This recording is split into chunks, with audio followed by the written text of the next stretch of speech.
उत्तरकांड अथ मंगलाचरणम।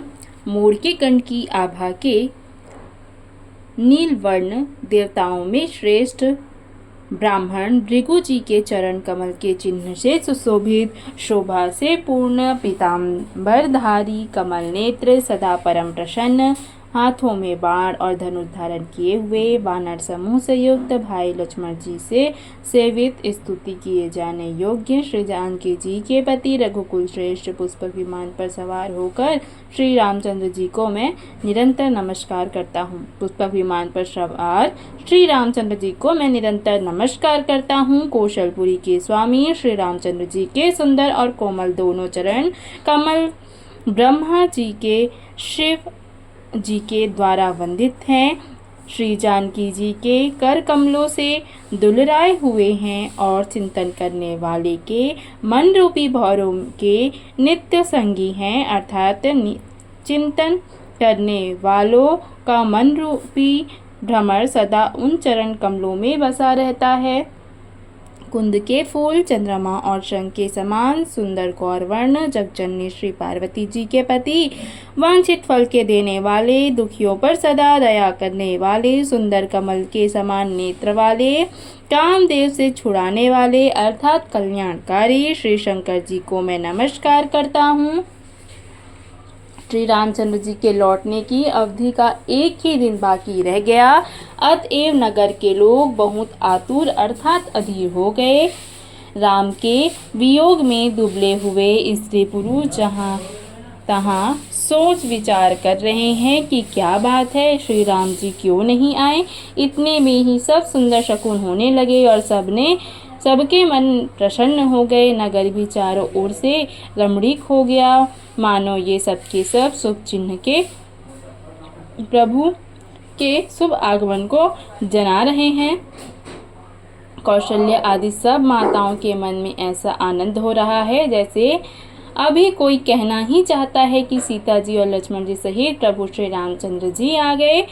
भरत जी की दाहिनी आंख और दाहिनी भुजा बार बार फड़क रही है। इसे शुभ शकुन जानकर उनके मन में अत्यंत हर्ष हुआ और वे विचार करने लगे, प्राणों के आधार रूप अवधि का एक ही दिन शेष रह गया। यह सोचते ही भरत जी के मन में बहुत दुख हुआ। क्या कारण हुआ कि नाथ नहीं आए। प्रभु ने कुटिल जानकर मुझे कहीं भुला तो नहीं दिया। हा लक्ष्मण, बड़े धन्य एवं बड़भागी हैं जो श्री रामचंद्र जी के चरणारविंद के प्रेमी हैं, अर्थात उनसे अलग नहीं हुए। मुझे तो प्रभु ने कपटी और कुटिल पहचान लिया, इसी से नाथ ने मुझे साथ नहीं लिया। बात भी ठीक है, क्योंकि यदि प्रभु मेरी करनी पर ध्यान दे तो 100 करोड़ अर्थात असंख्य कल्पों तक भी मेरा निस्तार अर्थात छुटकारा नहीं हो सकता। प्रभु सेवक का अवगुण कभी नहीं मानते, वे दीन बंधु हैं और अत्यंत ही कोमल स्वभाव के हैं। अतएव मेरे हृदय में ऐसा पक्का भरोसा है कि श्री राम जी अवश्य मिलेंगे, क्योंकि मुझे शकुन बड़े शुभ हो रहे हैं। किंतु अवधि बीत जाने पर यदि मेरे प्राण रह गए तो जगत में मेरे समान नीच कौन होगा। श्री राम जी के विरह समुद्र में भरत जी का मन डूब रहा था। उसी समय पवन पुत्र हनुमान जी ब्राह्मण का रूप धरकर इस प्रकार आ गए जैसे उन्हें डूबने से बचाने के लिए नाव आ गई हो। हनुमान जी ने दुर्बल शरीर भरत जी को जटाओं का मुकुट बनाए राम राम रघुपति जपते और कोमल के समान आँखों से जल बहाते कुश के आसन पर बैठे देखा। उन्हें देखते ही हनुमान जी अत्यंत हर्षित हुए, उनका शरीर पुलकित हो गया, नेत्रों से प्रेमाश्रुओं का जल बरसने लगा। मन में बहुत प्रकार से सुख मानकर वे कानों के लिए अमृत के समान वाणी बोले, जिनके विरह में आप दिन रात सोचते अर्थात खुलते रहते हैं और जिनके गुण समूह की पंक्तियों को आप निरंतर रटते रहते हैं, वे ही रघुकुल के तिलक, सज्जनों को सुख देने वाले और देवताओं तथा मुनियों के रक्षक श्री राम जी सकुशल आ गए। शत्रु को रण में जीतकर सीता जी और लक्ष्मण जी सहित प्रभु आ रहे हैं। देवता उनका सुंदर यश गा रहे हैं। ये वचन सुनते ही भरत जी को सारे दुख भूल गए, जैसे प्यासा आदमी अमृत पाकर प्यास के दुख को भूल जाए। भरत जी ने पूछा, हे तात, तुम कौन हो और कहाँ से आए हो? तुमने मुझको परम प्रिय अर्थात अत्यंत आनंद देने वाले वचन सुनाए। हनुमान जी ने कहा, हे कृपा निधान, सुनिए, मैं पवन का पुत्र और जाति का वानर हूँ। मेरा नाम हनुमान है। मैं दीनों के बंधु श्री रघुनाथ जी का दास हूँ। यह सुनते ही भरत उठकर आदर पूर्वक हनुमान जी से गले लगाकर मिले। मिलते समय प्रेम हृदय में नहीं समाता, आंखों से आनंद और प्रेम के अश्रुओं का जल बहने लगा और शरीर पुलकित हो गया। भरत जी ने कहा, हे हनुमान, तुम्हारे दर्शन से मेरे समस्त दुख समाप्त हो गए, दुखों का अंत हो गया। तुम्हारे रूप में आज मुझे प्यारे राम जी ही मिल गए। भरत जी ने बार बार कुशल पूछी और कहा, हे भाई, सुनो, तुम्हें क्या दूं?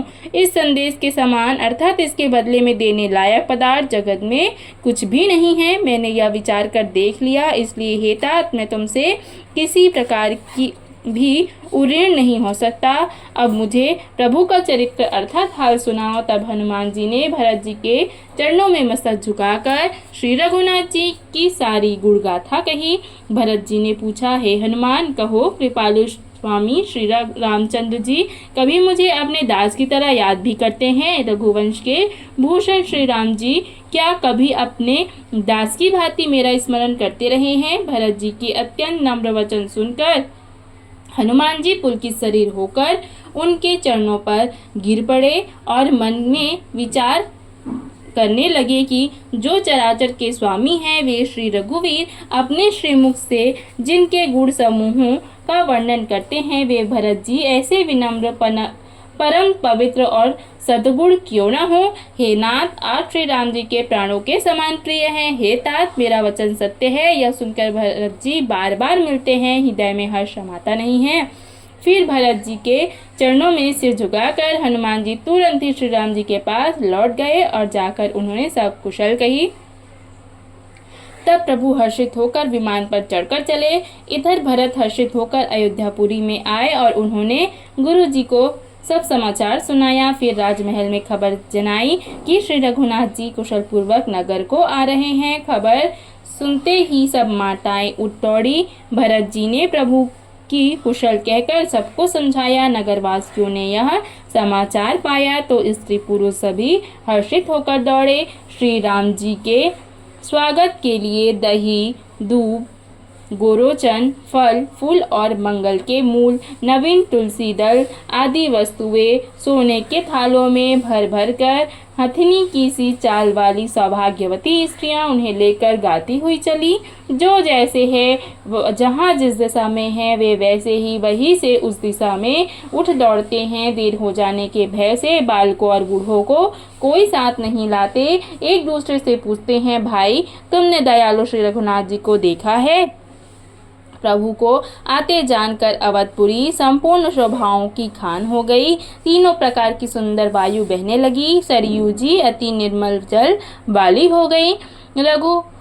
गुरु वशिष्ठ जी कुटुंबी, छोटे भाई शत्रुघ्न तथा ब्राह्मणों के समूह के साथ हर्षित होकर भरत जी बड़े प्रेम पूर्ण मन से कृपाधाम श्री राम जी के सामने अर्थात उनकी अगुवाई के लिए चले। बहुत सी स्त्रियां अटारियों पर चढ़ी आकाश के विमान देख रही हैं और उसे देखकर हर्षित होकर मीठे स्वर से सुंदर मंगल गीत गा रही हैं।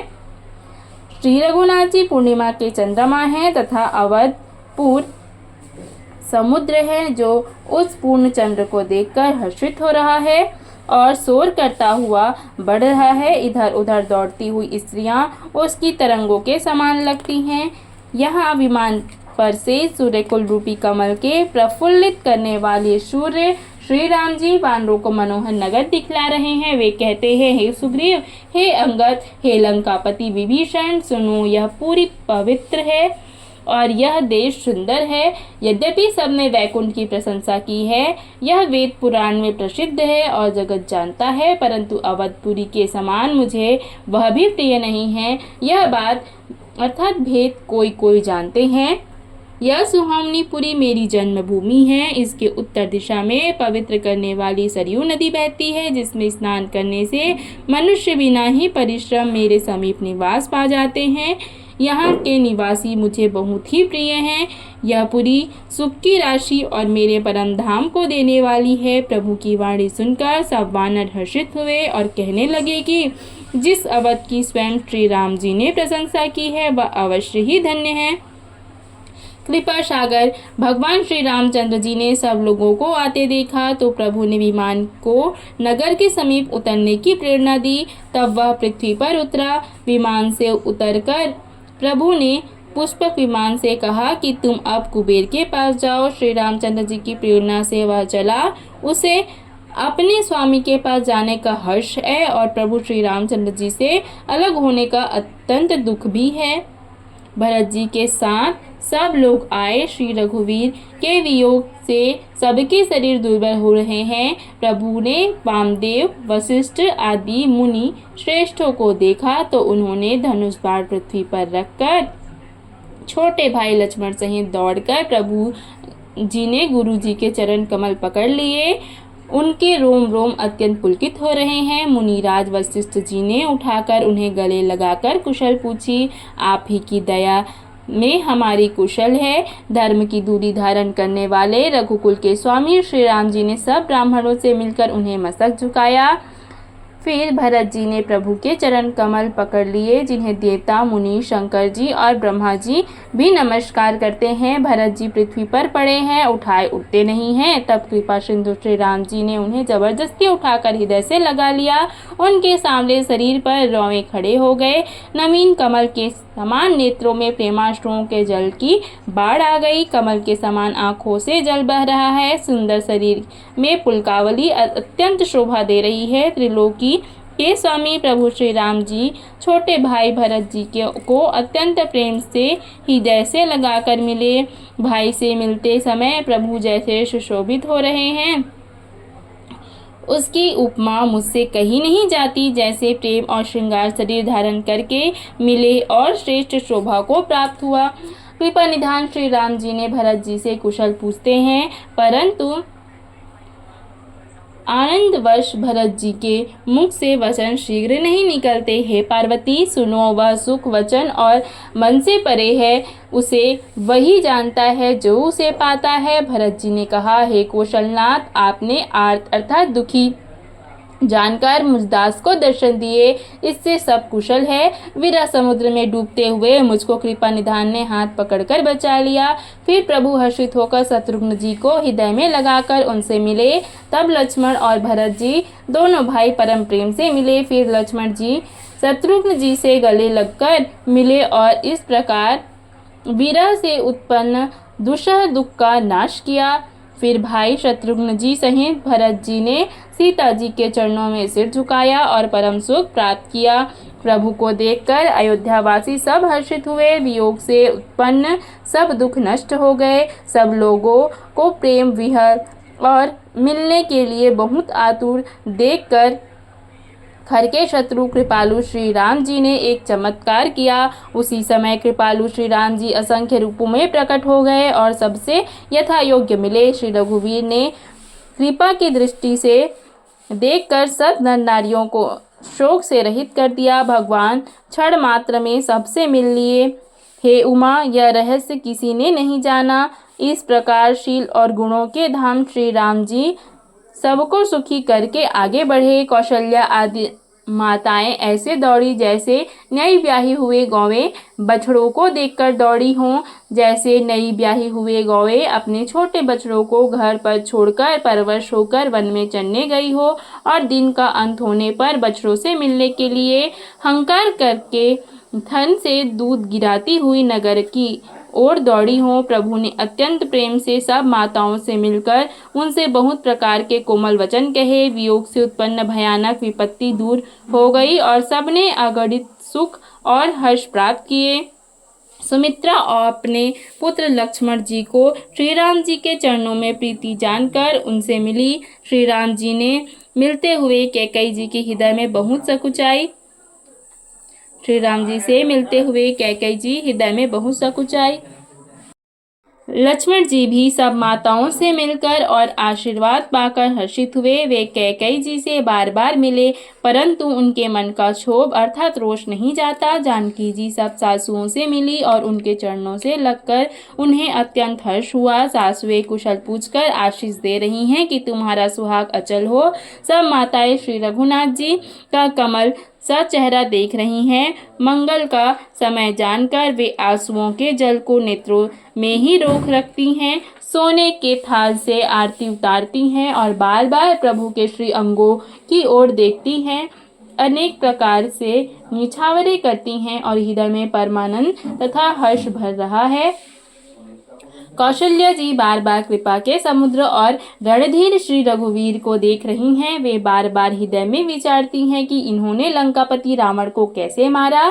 मेरे ये दोनों बच्चे बड़े ही सुकुमार हैं और राक्षस तो बड़े भारी योद्धा और महान बली थे। लक्ष्मण जी और सीता जी सहित प्रभु श्री रामचंद्र जी को माता देख रही हैं। उनका मन परमानंद में मग्न है और शरीर बार बार पुलकित हो रहा है। लंकापति विभीषण, वानरराज सुग्रीव, नल, नील, जामवंत और अंगद तथा हनुमान आदि सभी उत्तम स्वभाव वाले वीर वानरों ने मनुष्यों के मनोहर शरीर धारण कर लिए हैं। वे सब भरत जी के प्रेम, सुंदर स्वभाव, त्याग के व्रत और नियमों को अत्यंत प्रेम से आदरपूर्वक प्रशंसा कर रहे हैं और नगरवासियों की प्रेमशील और विनय से पूर्ण रीति देखकर वे सब प्रभु के चरणों में उनके प्रेम की सराहना कर रहे हैं। फिर रघुनाथ जी ने सब सखाओं को बुलाया और सबको सिखाया कि मुनि के चरणों में लगे। ये गुरु वशिष्ठ हमारे कुल भर के पूज्य हैं। इन्हीं की कृपा से रण में राक्षस मारे गए हैं।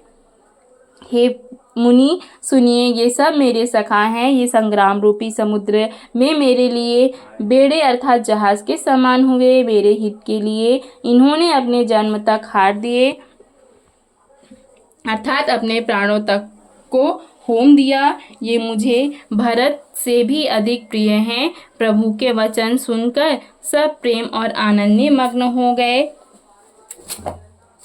सब प्रेम और आनंद में मग्न हो गए। इस प्रकार पल पल में उन्हें नए नए सुख उत्पन्न हो रहे हैं। तब उन लोगों ने कौशल्या जी के चरणों में मस्तक झुकाया।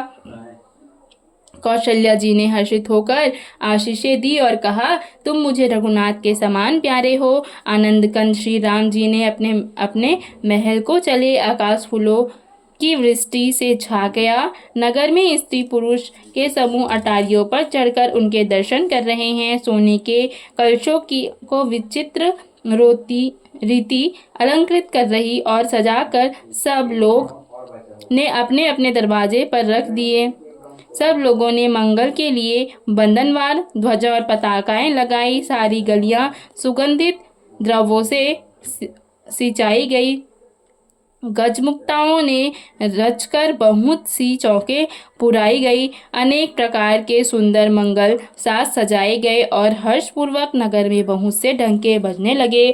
स्त्रियां जहां तहां निछावर कर रही हैं और हृदय में हर्षित होकर आशीर्वाद देती हैं। बहुत सी युवती स्त्रियां सोने के थालों में अनेक प्रकार की आरती सजाकर मंगल गान कर रही हैं। वे आरती हर अर्थात दुखों को हरने वाले और सूर्य कुल रूपी कमल वन के प्रफुल्लित करने वाले सूर्य श्री राम जी की आरती कर रही हैं। नगर की शोभा, संपत्ति और कल्याण का वेद शेष जी और सरस्वती जी वर्णन करते हैं, परंतु वे सभी यह चरित्र देखकर ठगे से ठगे रह जाते हैं। शिवजी कहते हैं, हे उमा, तब भला मनुष्य उनके गुणों को कैसे कह सकते हैं। स्त्रियां कुमुदिनी हैं, अयोध्या सरोवर है और श्री रघुनाथ जी का विरह सूर्य है। अब उस विरह रूपी सूर्य के अस्त होने पर श्री राम रूपी पूर्ण चंद्र को निरख कर वे खिल उठी। अनेक प्रकार के शुभ शकुन हो रहे हैं। आकाश में नगाड़े बज रहे हैं। नगर के पुरुषों और स्त्रियों को स्नात अर्थात दर्शन तथा कृतार्थ करके भगवान श्री रामचंद्र जी महल को चले। शिव जी कहते हैं, हे भवानी, प्रभु ने जान लिया कि माता कैकेयी लज्जित हो गई, इसलिए वे पहले उन्हीं के महल को गए और उन्हें समझा बुझाकर बहुत सुख दिया। फिर श्री हरि ने अपने महल को गमन किया। कृपा के समुद्र श्री राम जी ने जब अपने महल को गए तब नगर के स्त्री पुरुष सब सुखी हुए। गुरु वशिष्ठ जी ने ब्राह्मणों को बुला लिया और कहा, आज शुभ घड़ी, सुंदर दिन आदि सभी शुभ योग है। आप सब ब्राह्मण हर्षित होकर आज्ञा दीजिए जिससे श्री रामचंद्र जी सिंहासन पर विराजमान हो। वशिष्ठ मुनि के सुहावने वचन सुनते ही सब ब्राह्मणों को बहुत ही अच्छे लगे। वे सब अनेकों ब्राह्मण कोमल वचन कहने लगे कि श्री राम जी का राज्याभिषेक संपूर्ण जगत को आनंद देने वाला है। हे मुनि श्रेष्ठ, आप विलंब न कीजिए और महाराज का तिलक शीघ्र कीजिए। तब मुनि ने सुमंत्र जी से कहा। वे सुनते ही हर्षित होकर चले। उन्होंने तुरंत ही जाकर अनेकों रथ, घोड़े और हाथी सजाए और जहां तहां सूचना देने वाले दूतों को भेजकर मांगलिक वस्तुएं मंगाकर फिर हर्ष के साथ आकर वशिष्ठ जी के चरणों में सिर झुकाया। नवापरायण 8वां विश्राम। अवधपुरी बहुत ही सुंदर सजाई गई। देवताओं ने पुष्पों की वर्षा की, झड़ी लगा दी। श्री रघुनाथ जी ने सेवकों को बुलाकर कहा कि तुम लोग जाकर पहले मेरे सखाओं को स्नान कराओ। भगवान के वचन सुनते ही सेवक जहां तहां दौड़े और तुरंत ही उन्होंने सुग्रीव को स्नान कराया। फिर करुणा निधान श्री राम जी ने भरत जी को बुलाया और उनकी जटाओं को अपने हाथ से सुलझाया। तदंतर भक्त वत्सल कृपालु प्रभु श्री रघुनाथ जी ने तीनों भाइयों को स्नान कराया। भरत जी का भाग्य और प्रभु को कोमलता का वर्णन अरबोशेष जी भी नहीं कर सकते। फिर श्री रामचंद्र जी ने अपनी जटाएं खोली और गुरु जी की आज्ञा मांगकर स्नान किया। स्नान करके प्रभु ने आभूषण धारण किए। उनके अंगों को देखकर सैकड़ों कामदेव लजा गए। इधर सासुओं ने जानकी जी को आदर के साथ तुरंत ही स्नान करके उनके अंग अंग में दिव्य वस्त्र और श्रेष्ठ आभूषण भली भांति सजा दिए। श्री रामचंद्र जी के बाई ओर रूप और गुणों की खान रमा सुशोभित हो रही हैं। उन्हें देखकर सब माताएं अपना जन्म सफल समझकर हर्षित हुई। हे पक्षीराज गरुड़ जी, सुनिए। उस समय ब्रह्मा जी, शिव जी और मुनियों के समूह तथा विमानों पर चढ़कर सब देवता आनंद कंद भगवान के दर्शन करने के लिए आए। प्रभु को देखकर मुनि वशिष्ठ जी के मन में प्रेम भर आया। उन्होंने तुरंत ही दिव्य सिंहासन मंगवाया जिसका तेज सूर्य के समान था। उसका सौंदर्य वर्णन नहीं किया जा सकता। ब्राह्मणों को सिर झुकाकर श्री रामचंद्र जी उस पर विराज हो गए।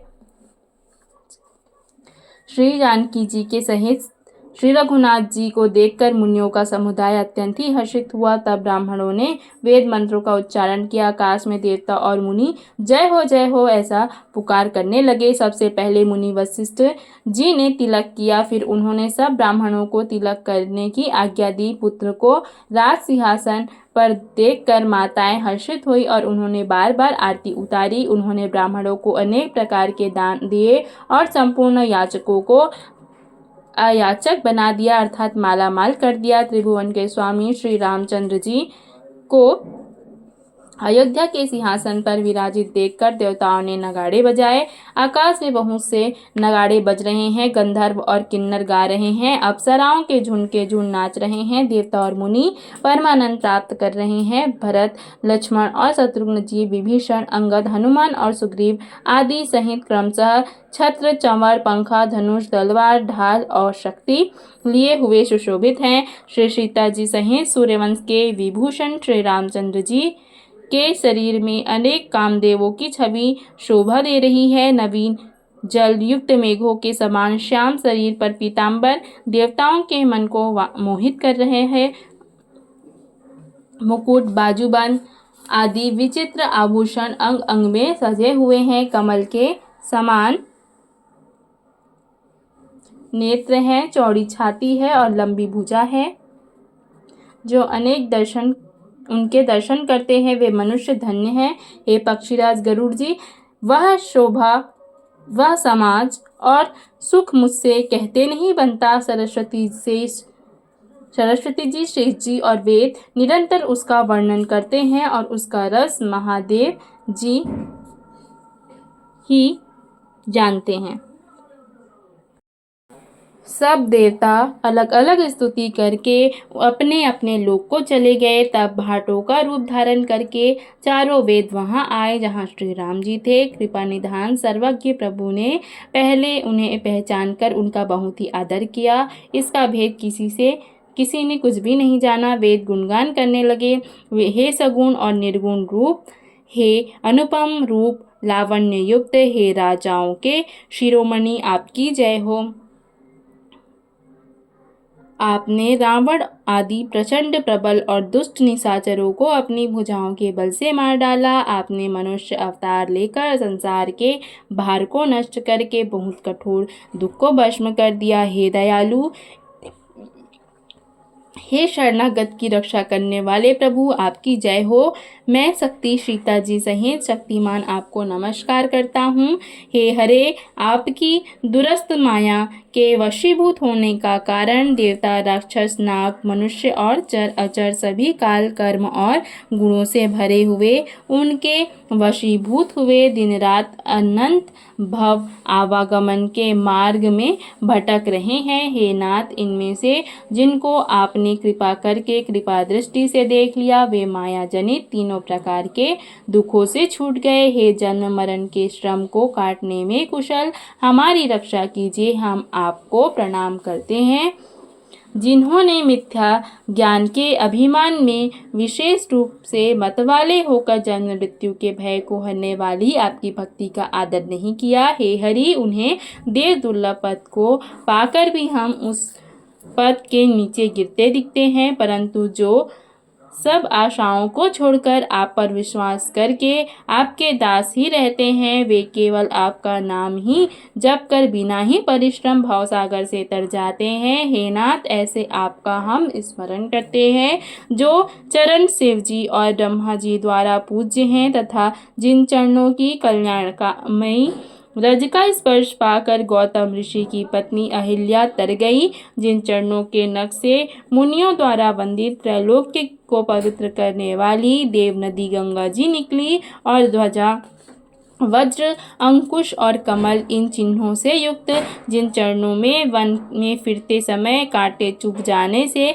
गड्ढे पड़ गए, वे मुकुंद, हे राम, हे रमापति, हम आपके उन्हीं दोनों चरणों कमलों को नित्य भजते रहते हैं। वेद शास्त्रों ने कहा है कि जिसका मूल अव्यक्त अर्थात प्रकृति है, जो प्रवाह रूप से अनादि है, जिसके 4 त्वचाएं हैं, 6 तने, 25 शाखाएं और अनेक पत्ते और बहुत से फूल हैं, जिसमें कड़वे और मीठे 2 प्रकार के फल लगे हैं, जिस एक ही बेल है जो उसी से आश्रित रहती है, जिसमें नित्य नए पत्ते और नए फूल निकलते रहते हैं, ऐसी संसार वृक्ष स्वरूप विश्व रूप में प्रकट आपको हम नमस्कार करते हैं।